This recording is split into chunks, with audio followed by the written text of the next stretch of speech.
జైనద్ మండల కేంద్రంలోని ప్రాథమిక పాఠశాలలో బడిబాట కార్యక్రమం నిర్వహించారు. ఈ సందర్భంగా ఉపాధ్యాయులందరూ కలిసి ప్రతిజ్ఞ చేశారు. బడికి వెళ్లే వయసున్న బాలబాలికలను ప్రభుత్వ పాఠశాలలో చేర్పించాలని జిల్లా పరిషత్ ఉన్నత పాఠశాల ప్రధాన ఉపాధ్యాయులు లాస్మోర్నా కోరారు.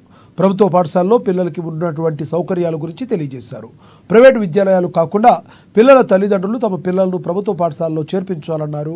ఈ కార్యక్రమంలో పంచాయతీ సెక్రటరీ ముజీబ్, జైనద్ మాజీ సర్పంచులు దుమాల దేవన్న, ఎంపీటీసీ కొడిచెర్ల సుదర్శన్, అంగన్వాడీ టీచర్లు, ఉపాధ్యాయులు పాల్గొన్నారు. జైనత్ గ్రామంలో జిల్లా పరిషత్ ఉన్నత పాఠశాల, ప్రాథమిక పాఠశాల ఉపాధ్యాయ బృందము, అదేవిధంగా సెల్ఫ్ హెల్ప్ గ్రూపులు, అంగన్వాడీలు, పంచాయత్ సెక్రటరీ ఆధ్వర్యంలో జయశంకర్ ప్రొఫెసర్ బడిబాట కార్యక్రమం భాగంగా ర్యాలీ నిర్వహించడం జరిగింది.